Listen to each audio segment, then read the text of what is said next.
Welcome to The Best Part Is with Sid and Adi. I'm Sid, a writer, actor, and a connoisseur of all things geekdom. And Aditi is a cognitive psychologist, actor, director, and pop culture enthusiast. So grab your favorite drink, get comfortable, put on your earpods, and let's dive into the best part.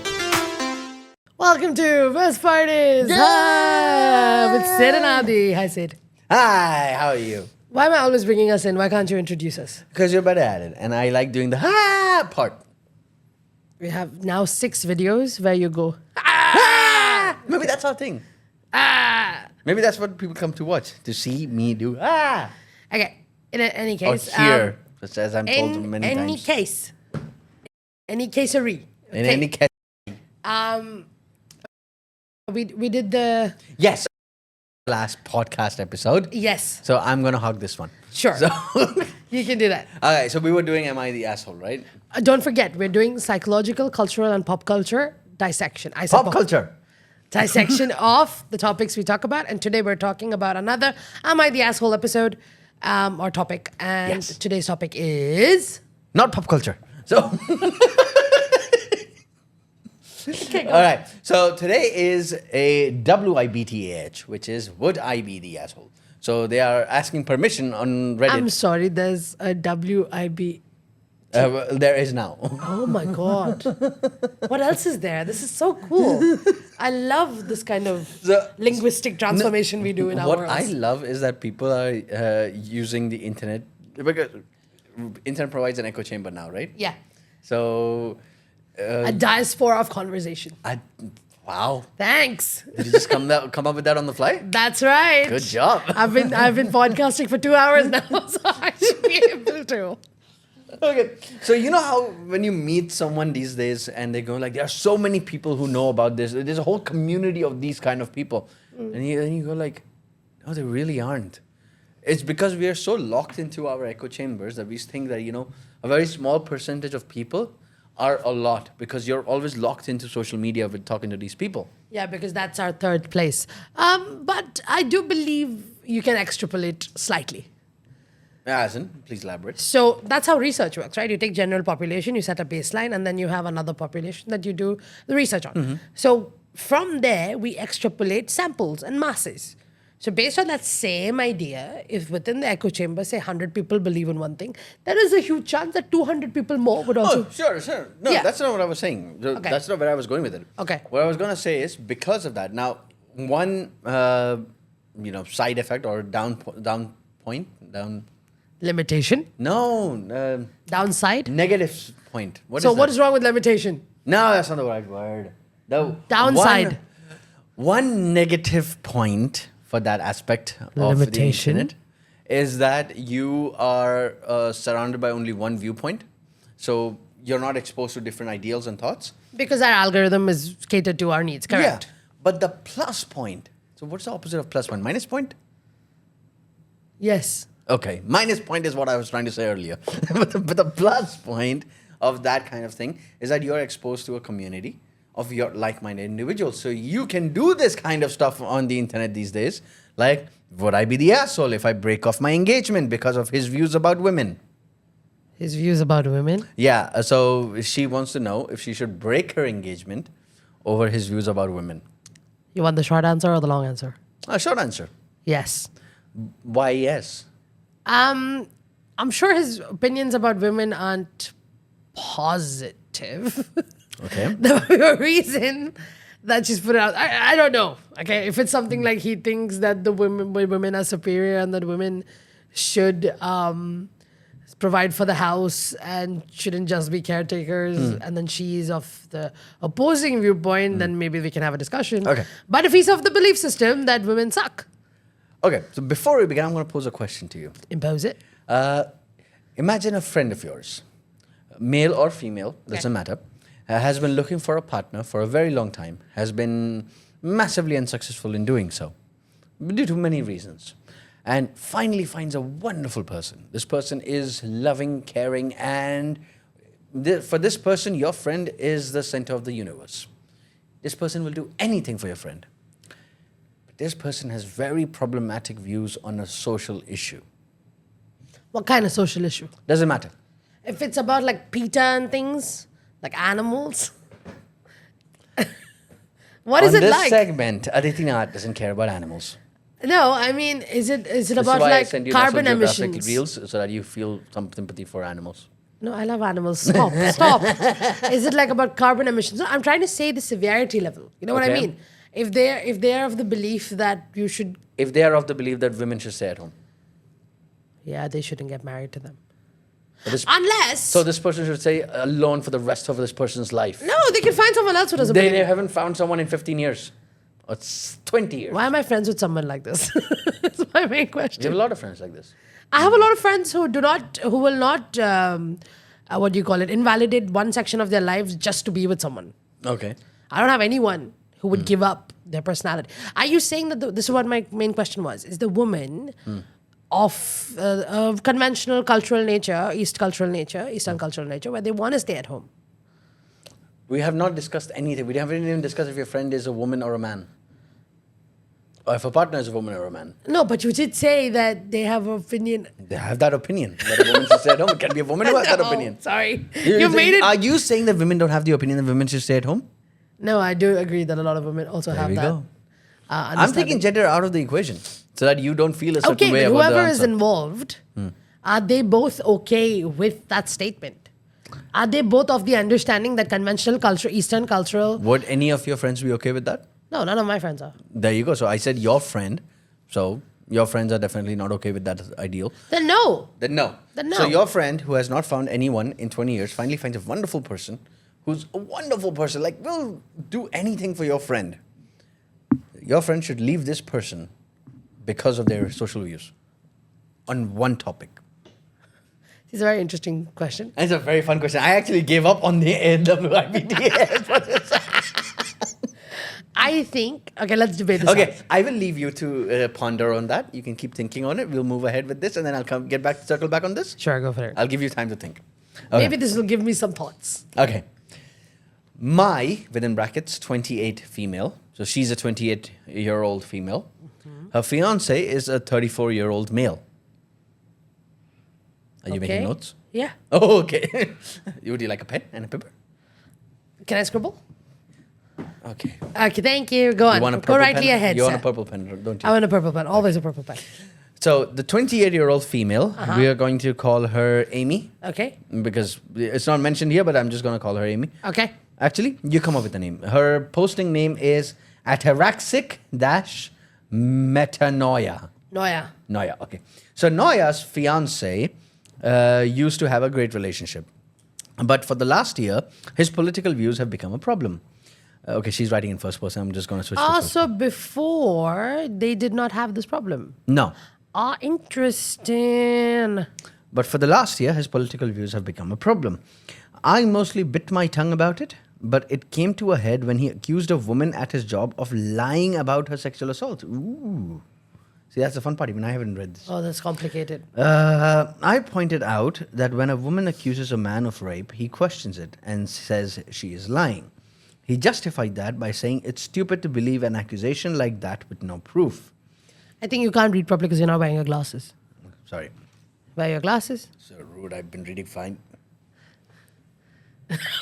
Did you go further into the laptop after wearing your glasses? Okay, go No, on. I was just trying to make a point. I pointed out that he has no proof that she's lying, but he's accusing her anyway, which is a Okay. fair point. Like, you don't have any proof that she's lying, but you're accusing her of lying anyway. Yeah, true. He You know- often Both allegations, like both sides of the coin. both sides of the coin, yes, but the other side is fairly dangerous. Correct. He often sends me articles of women, usually teachers, sexually abusing boys. Yes, they are sexual abusers. Again, the boys should be believed. I don't know how that makes his case.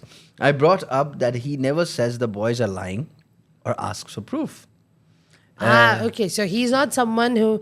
So he's just trying to say that it's not just women who get assaulted; it's also young boys and men. He's But making opposing points. No. He's basically trying to say that it's not just women who go through this; men also do.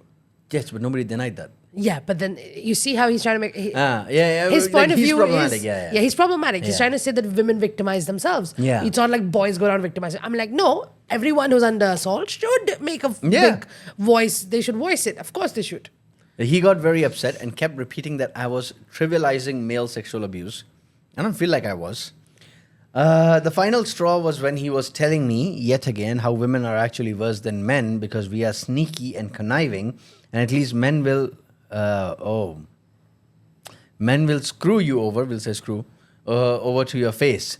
He kept saying that women are far worse people. I don't even think we should read forward. I think this man is an asshole. So basically, from what we have read and what we have not saying out loud. Yeah. So let's summarize the whole scenario. Okay, so basically, it's a classic case of somebody holding back their original opinions because they know it's problematic at the start of a relationship, and as the relationship went forward, their views started coming out. Because the more you get comfortable with a person, the more you feel like, A, either this person won't leave me, or B, this person will accept me for who I am. Because from what you've read and from what I understand is, number one, they don't respect women. I don't think it's a problem with respect. I think that in their heads, it's a gender war. So let me do my... Oh, sorry. Let me do my count. So number one, he doesn't respect women. Number two, he believes that women should be put in their place and that women are not great people. Number three, he believes that women victimize themselves, and whereas men also go through these things, and you don't see men going around talking about these things. Or men don't go around throwing allegations, or whatever he means. Based on these things, I would like to go back to the earlier question you posed. Yeah. If my friend, who has not been in a relationship for 15 odd years and is looking for a partner to settle down with, is thinking of moving forward with someone like this, I would say not to do it. So better die alone. Better die alone. No, I'll play the devil's advocate because one of us has to. So nobody has to. Some things just have a real It's important point. to play a devil's advocate because otherwise you don't get into the psyche of such people. You have to play devil's advocate, otherwise they feel unheard, as a result of which they may never change their opinion. Okay, but we're not going to go around trying to change people's opinions because people don't change their opinions. Sure, but let's for the sake of it. Because we know people. Okay, I will, in many words. I'm using those people as a template. Example. Okay, go ahead. I'm using those people as a template. Go for it. So we know people exactly like this. Yes. Okay. So we know several people exactly like this, in fact. And in their heads, there's a sort of gender war that's going on right now. These all people are very much influenced by the Andrew Tates and, the whole that podcast, Finance Bro generation of men. Yeah.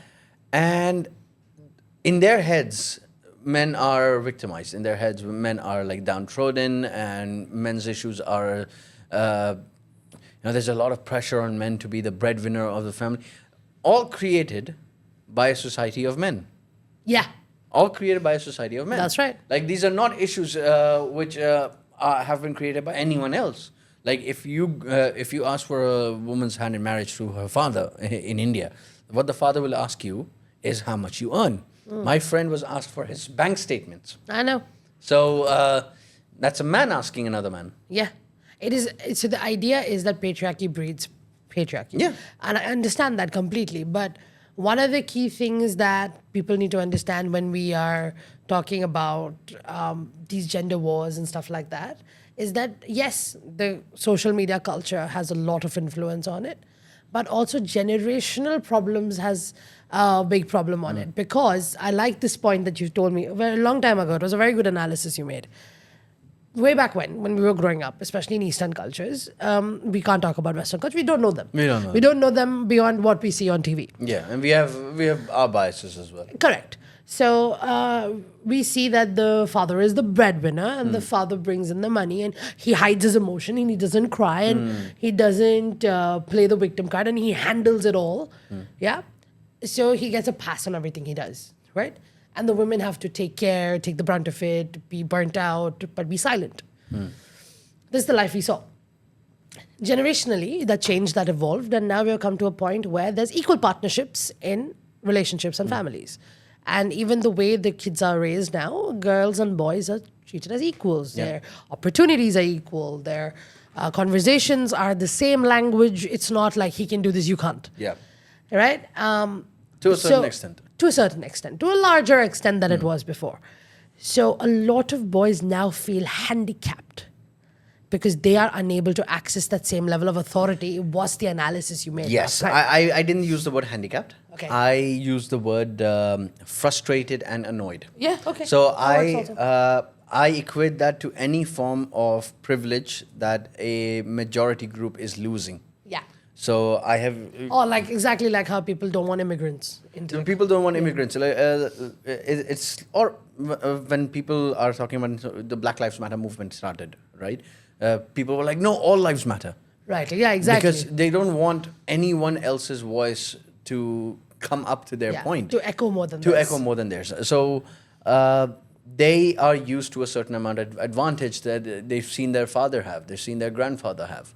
So if a group of men have seen, people my age or people a few years younger than me have, or a few years older than me, have seen their father come home from work, and the table is ready, and it's a typical Indian traditional house, right? Where the father just had to go to work. Eastern cultural. That's quite. Yeah, sorry, I'm Indian, so I say Indian. Yeah. Eastern culture. Yeah. So where even Chinese culture is pretty much similar to that, where the father just has to go to earn money and work at the business place and come home.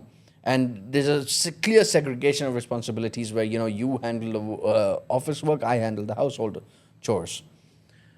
We saw that and we were like, okay, fine, that's the kind of life I will have in the future. Now, some people expected that. Society has shifted. Society has changed for a multitude of reasons. 40 years ago, women weren't going to school as much as men were. So the opportunities they had in a workplace were limited. Now we have come into a generation where a lot of women have had, almost all women have had access to schools. And whoever have had access to schools have done brilliant academically. So when they come out into the workforce, they are doing phenomenally well. So now you're in a situation where... Slow down, Sid. Sorry. You're going too fast. I'm trying to say a lot. So now you're in a situation where men have to, make peace with the fact that they might not be the only breadwinners in the family. It's not. Why is that a conversation? Okay, so here's my thing, right? Why is that a conversation? Make peace with. These are the language that I've Yeah. used, okay? Recently, there were reports in India and such where they went like, oh, now women are allowed to not take the last name. Or generationally, now they have equal rights in the inheritance laws. I'm like, when was this a conversation? How was this beyond common sense? How was this even a thing? Like... if I don't want to take it, I won't take it. I don't want to take his name, I don't want to take it. I have 2 children, I'm going to split my inheritance equally. Why is this even in the conversation? Why is this even there in the framework of language and linguistics we use? That is the main problem. The language that perpetuates is the issue. My mother got married in 1982, 81. Okay. She never took my dad's last name. Yeah, you just don't. There's nothing to it. It's not I end all don't be know all. a single aunt of mine who has taken her husband's... Yes, but in your culture, that's normal. Yeah? But yeah, it's normal in I your don't know. culture. But in Actually, I don't pay attention to that much. Yes, I know. But even in Western cultures and in certain cultures of Eastern worlds, you take the last name. Oh, okay. You take the last name or whatever. But then I just like take the last name, or in Malu culture, you take the first name, whatever. But that doesn't, that doesn't mean that you have to. No, so to answer your first question about why it's called making peace with the concept. Yeah. So we have all been raised in a certain very limited box of ideals, okay? To break out of that, you need to unlearn a lot of things. Unlearning is hard. Unlearning is very hard. So we have all been told that a man's worth is based on how much he brings to the table in terms of revenue, in terms of, security, safety, and all these things. And when we grew up, we realized, it's not really your job alone. You can share the burden. Yeah. But to unlearn that is a huge thing. I know someone who asked his wife to quit a very lucrative job. That would have supported him too. I would have supported him too. Yeah. But because of that thinking is there, because that mental block is there, because it's not just their fault. They have been raised in such a way, and it's not easy to unlearn these things. And another problem, though, now there are 2 sections of society that do exist. One, and these are sections of society I deal with, I know personally, or have clients of.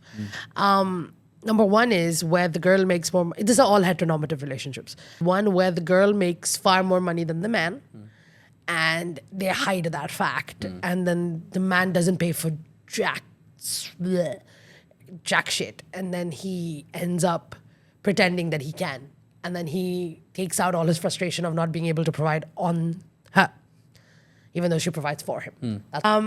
The second one is the one where the girl and the guy both go to work, right? They both have equal amounts of job and they both have heavy days. But when she comes back, she still has to do all of the cleaning, all of the washing up, Yes. all of the Yes. mothering. Yeah, that just sucks. So you know how you earlier said the statement, you can now split the burden? But you really Doesn't happen for females. And this is the same guy who will turn around and say, I'm very modern. I let my wife work. Allow. Yeah. That's that language. I'm telling you, it's a linguistic language problem. Yes, it's perpetuated by patriarchy, carried forward by older women and young men. But the problem still remains that we linguistically and semantically, that's why I say it's so important. Yeah. Because language matters. No, what you I say understand, and yeah. how you frame really matters. But I'm of the other school of thought, right? I feel I'm of the school of thought where intent matters. I feel like a lot of people have a strong command over language, whether it's their own language, whether it's English, whether it's a second language. I don't care. Like it's like some people just don't have a strong command over I understand, language. but then I feel I feel like intent matters. intent does matter, but then what I mean by language is not just words you use. It's not just me using a word and you not understanding it. It's more along the lines of the conversations you hold in a house. Prevent. We let our girl go to school, but the boy has to go to school. Yeah. You understand? That is not like linguistically hard to understand, or some big phrases or big vocabulary or anything. Again, it's a family, and I'm trying to make it these examples as vague as possible, so if the person watches it, they don't think I'm talking about them. So If you're the person he's talking about, comment down below. please don't. So where daughter is very successful. Okay, the guy's daughter. The parents' daughter. All right, okay. She has a mother also. Get you. You never know. So the daughter is very successful, Right. and she's done a lot. Like she's dedicated a massive chunk of her life to improving her family's financial status, pull them out Yeah. of the financial woes. The son, not so much, not very focused, and he has his own issues, for whatever reasons. Again, I'm not saying that it's his responsibility. I'm not even judging him for it. He has his own problems. He's struggling with his own demons. The problem is when they were growing up, when she was in 12th grade, Okay. and she was studying really hard. Okay. So she had an episode where she actually fainted because she had studied so much and she had been sleep deprived so long that she actually fainted before going to school one day. Oh, wow, okay. So she stressed herself out. She wanted a scholarship. So Okay. she was working very hard towards it, and she had fainted. Her father's reaction, knee-jerk reaction, which was out of love. Again, this goes against my argument of intent. Okay. Was that she needs to repeat a year. Like she can take a break and repeat the whole year again. Okay. It's not a smart decision given that she's right at the finish line. You want her to put this amount of work again. And he would never say that for his son. For his son, it would be power through it. No, I know this. Yeah. I've had these kind of. I mean, it's surprising to see even today. I've met a family quite recently, like last year, where they had two children. The son was younger and the daughter was older. The son was more problematic in nature, in such that he would get into fights with rods and bats. And the daughter was such where she was doing all the chores, helping hand of the house, all of that. But the boy's education and improvement was far more important, whereas the girl was better at all of that. Yes, but you're missing one key factor here. What? How this kind of a social system is impacting both kids. On one hand, she faints and she gets sympathy and softness and the option to stay, which is again wrong because you would not consider the same role for the boy. But on the other hand, if the boy fainted, power through it. He's a you get schmuck. nothing. He's a schmuck if he stops. He's weak. Yeah. Both sides are suffering. It's not, that's why I say when I say that there is no gender war, Yeah. that's what I mean, because the system which is in place, it's making sure that both sides suffer. To some level, to some extent. To some extent, both sides are suffering. But the way But social you media... won't say women are suffering more than men. No, I don't say that. I will never say any side is suffering more because everyone's suffering is equally important. Are you going to compare the suffering of one group of people in one part of the world No, to because I another? believe in intersectional suffering. That is where you take into all sorts of things into account. Socio-political, economics, privileges, all of that into It's account. like going up to someone who's probably lost their job or having struggles in their life, which are, okay, lost their job is a big struggle, having a difficult time in their life and going like, hey, there are children in this world who are going to bed without supper. You have it better than them. That is exactly what people say. I will punch them in the face. I will punch them in the face. I will exactly resort to violence. That's exactly what people say. Why don't you know Yeah, this? Nobody's struggle is more than the other person's struggle when you're talking to that person. Yeah. Yes, there is scaling of struggle, 100%. If you have to give your attention to one person, then obviously you will scale their suffering. Yeah. Yes, but I will never go ahead and say this group is suffering more than that group when trying to address issues. Because if you are going to ignore one side, system's not going to change. That's what the system wants. The system doesn't want an entire group to come forward as one. Yeah. The system wants everyone to be separated and everyone to fight their separate battles. And then within that structure, these groups will fight each other. The system remains in place. System is fine. Men fighting women, women fighting men. That's great. Good job. You do that. System's in place. But we always know that this system was created and perpetuated by Capitalism. patriarchy is the word we're looking for, man. Patriarchy is the word. I have my own battles. Oh my God. I don't know why today's all conversations are very intense. And we're not an intense podcast. We are the best part podcast. Well, the best part is today was intense. Oh no. Shucks. Okay. Speaking of capitalism, please like and subscribe. Okay.